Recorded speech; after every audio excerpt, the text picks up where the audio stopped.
주님이 오늘 우리에게 주신 말씀은 누가복음 8장 1절부터 3절 말씀입니다. 제8장. 그 후에 예수께서 각 성과 마을에 두루 다니시며 하나님의 나라를 선포하시며 그 복음을 전하실세 12 제자가 함께하였고, 또한 악귀를 쫓아내심과 병고침을 받은 어떤 여자들 곧 7 귀신이 나간 자 막달라인이라 하는 마리아와 헤롯의 청지기 구사의 아내 요한나와 수산나와 다른 여러 여자가 함께하여 자기들의 소유로 그들을 섬기더라.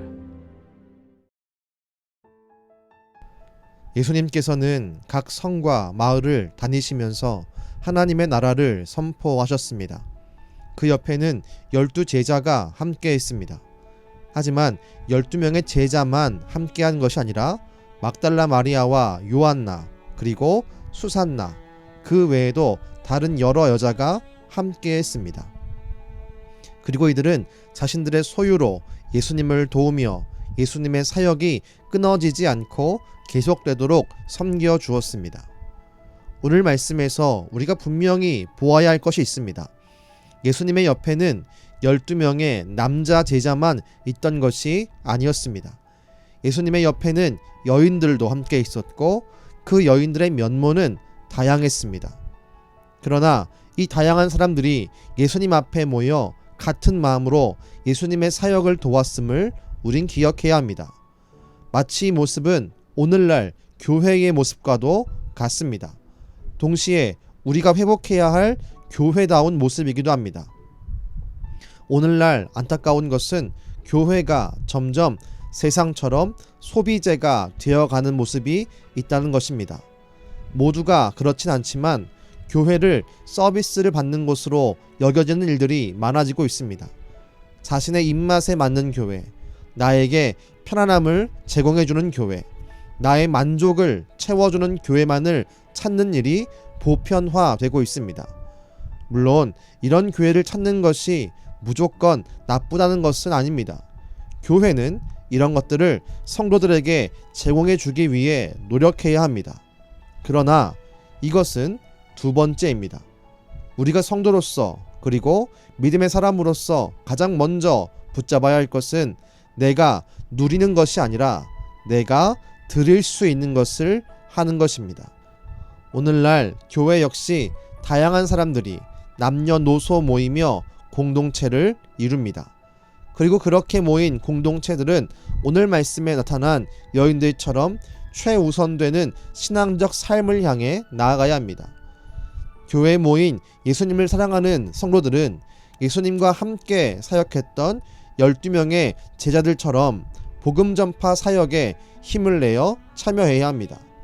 또한 예수님 옆에서 자신들의 소유로 복음 전파 일을 섬기며 예수님을 섬겼던 여인들처럼 섬기는 헌신이 먼저 있어야 합니다. 그렇게 교회가 세워지며 동시에 교회의 영혼구원 사역이 힘을 얻고 교회가 유지되는 것입니다. 전 우리 교회가 우리 교회에 오는 모든 성도들에게 많은 것을 줄 수 있고 베풀 수 있으며 만족을 주는 교회가 되기를 바랍니다.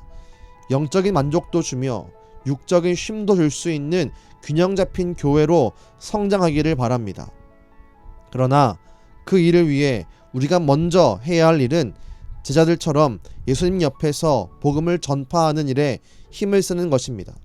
그리고 말씀에 있는 여인들처럼 주님을 섬기는 자로 먼저 세워지는 것입니다.